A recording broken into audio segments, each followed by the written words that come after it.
तर आज आपण छानपैकी सुका जवळा म्हणजे बारीक सुकटीचा मस्त की थपथपीत रस्सा बनवू. त्यासाठी बारीक सुकट निवडून वगैरे घेतलेले, छान चाळून वगैरे घ्यायची, म्हणजे त्यात वाळ वगैरे असेल ते निवडून घ्यायची.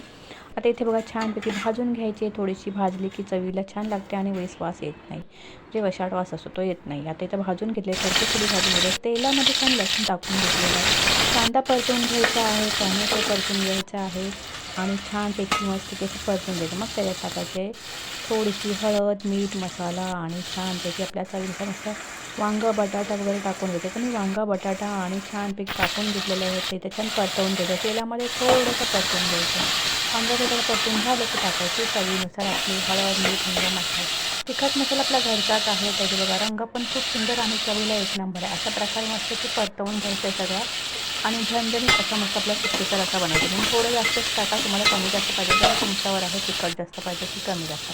तर इथे छानपैकी मस्त सुकट टाकून द्यायची. आता तिथं मीठ टाकून घेतलेलं आहे आणि छान भाजून घेतलं सगळं. हा मस्त तरी येईपर्यंत भाजायचं, इकडून तिकडून परतवून घ्यायचं आहे. आता इथं जवळा आपण धुवून घेतलेला आहे, धुतलं की चांगला असतो आणि धुवून घ्यायचा आणि छानपैकी जवळा टाकून इकडून पुन्हा परतवून घ्यायचं आहे. असं परतून घ्यायचं आणि छानपैकी सगळं छान मिक्स झालं की त्याच्यात आपल्याला पाहिजे तेवढं कमी जास्त पाणी, जास्त कमी पाणी टाकून घ्यायचं आहे. आता इथं मस्त भरपूर सारी कोथिंबीर टाकायची आहे. भरपूर सारी कोथिंबीर टाकली की हा रश्श्याला एक नंबर चव येते आणि कोथिंबीरची चव एक नंबर उतरते त्याच्यामध्ये. अशा प्रकारे परतवून घ्यायचं आणि पाणी टाकून घेतलेलं आहे आणि मस्त भरपूर अशी मस्त पाण्याला मस्त उकळी येईपर्यंत शिजवून द्यायचं आहे. आता शिजलं की त्याच्यामध्ये थोडंसं टाकायचे आपले अंडे. तर तुम्हाला आवडत असेल तर अंडी टाका, नसेल आवडत नाही अंडी पण टाकताना स्वच्छ गरम पाण्याने वगैरे धुवून टाका, म्हणजे त्यात जी घाण असते ना ती त्यात उतरणार. म्हणजे स्वच्छ धुतलेली अंडी त्याच्यामध्ये रश्श्यामध्ये टाकत जा.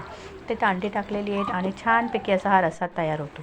ते टाकायचं आहे थोडंसं काळं वाटण. तुम्हाला कुठलाही वाटण टाकायचं टाकू शकता. माझ्याकडे काळं वाटण होतं, मी टाकलं नाही. काळं वाटणाले तरीही छान येते आणि रस्साला रंगही छान येतो. अशा प्रकारे मस्त रस्सा तर उकळून घेतलेला आहे, झणझणीत पाणी टाकून मस्त वाफळून द्यायचं आहे आणि छानपैकी रस्सा तयार.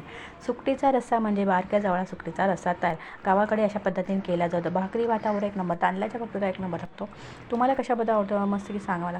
असा मस्त रस्सा तयार झाला, अंडी छान शिजून झालेत. आता या जेवायला मस्त झालेले बारक्या सुकटीचा म्हणजे जवळा सुकटीचा कालवण मस्त झालेलं, या खायला.